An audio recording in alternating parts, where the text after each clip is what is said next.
But we've got some challenges to orthodoxy of church teaching, haven't we, with synodality. What do you understand synodality really means? Well, actually, synodality means that everybody has a say. They get together and they talk about things and they decide together. That's what actually synodality means. But let's not forget, this Pope is a Jesuit. And the Jesuits have been at the court of France. They have been at the court in China. And why have they been there and very good at it? Because they have always been able to sort of go along with the power. In China, they basically never talked about the Trinity because they knew that the Trinity will hurt or affect the relationship to the emperor. And in the court of France, they sort of went along with all the concubines. I mean, of course, they took the confessions, but their moral theology made it possible for the Jansenists, who were a very strict and almost Protestant movement within the church, to raise. I mean, the famous philosopher Pascal is a pupil of the Jansenists because it was a counter movement to this anything goes that the Jesuits always sort of had to go along with the power. And we can see this even today. You can see that they don't want to sort of alienate anybody. They want to bring everybody in, and they want to be a total appeasement with the world when that's not always possible. And therefore, I think a tough Catholic leader would be my first choice for the next Pope. Because synodality seems to be wanting to water down the absolute of the sacrament of marriage, and it seems to be hinting at potentially removing the requirement of celibacy for priests. I see the Maltese cardinal has come out and said that celibacy shouldn't remain. This seems to be temporizing the church with the modern world in a rather dangerous way.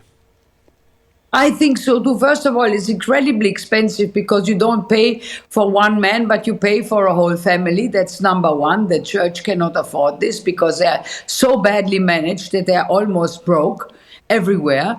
And of course, also morally, how can a priest be there for the community? He has to cater for his family first. We saw that in the Nazi time.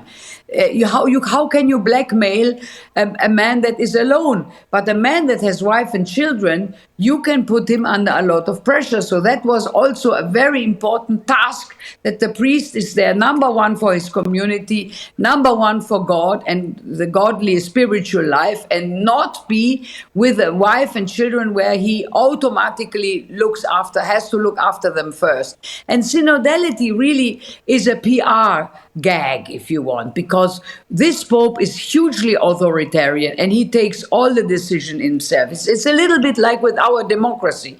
There's so much talk about democracy, but at the end of the day, it seems to be like Davos is calling the shots. So where's the democracy? I mean, you know what I mean. Well, the Catholic Church isn't meant to be a democracy because the Holy Father's chosen by the Holy Ghost, and that is a higher authority than a general election. But you talk about the authority of the Pope. What has happened to your friend Cardinal Berg, who seems to have found the Pope being quite tough on him? Yes, absolutely. And Cardinal Berg is a victim. And of course, I'm sure that they have bad-mouthed him a lot in Rome, and it was very, very ill-advised to send him away because, of course, now all the cardinals are very scared to say anything they believe. You can't really give your opinion anymore without having to fear that you're getting stripped of all your belongings, because don't forget, these people don't have an income. If the Pope strips him of an income, they have to go and beg because they have nothing else to live on. He stripped his apartment, he stripped his pension, so he basically needs to find good people who will support him. And that's a warning sign for any cardinal. But what does that mean? It means that nobody will speak the truth anymore because they fear they will offend the Pope, and the Pope will react with these strict measures, with these relentlessly strict and unjust measures. And there seems to be a hostility to the conservative and the most traditional, and indeed the most loyal members of the Church. I'm completely bemused by this attack on the extraordinary form, or on the Tridentine rite, that it seems to me is enjoyed, valued, and gives spiritual life to Catholics who believe in the authority of the papacy and are the most rigorous in accepting the teaching of the Church. I totally agree with you. It's a little bit like in school. The nasty kids get away with everything, and the goody shoes, if they do once a mistake, they get kicked out. I mean, it's ridiculous. You can give any heresy, you can spread any heresy you want, they will leave you alone. But if you are a conservative and you take your Mass seriously and you like the old rite, then you are immediately an outcast. And that's something that I don't understand, because, again, we are advocating for diversity. Well, where is the diversity here? If we are really diverse, we would say the Church has lots of rites. We have the Ambrosian rite, we have a Syro-Malabraic rite, we have the Dominican rite. Why not also have the Tridentine rite? No, the Tridentine rite, people get persecuted for no reason. I mean, this is ridiculous. I don't understand it. I really don't. I go to any Mass. For me, any Mass is valid, and I like to go everywhere. But I cannot come to terms with the fact that the people who like the old rite get so persecuted. I just don't understand it. No, it's very strange. And the Syro-Malabar rite is having similar problems, oddly. They're having a disagreement about this. And then there's the man who's in charge of the Congregation for the Doctrine of the Faith, obviously used to be the Inquisition, used to be quite orthodox, seems to have written this book on kissing, which is an unusual thing for a senior cleric to have written a book on.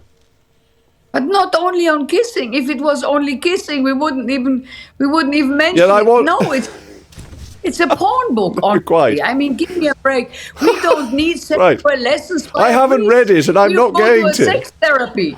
You can go to any sex therapist if you need help with your sexuality, but you certainly don't want to visit a Catholic priest who has to tell you what an orgasm is and what women like and what men like. It's ridiculous. It's also bad taste. The worst about it is very, very bad taste.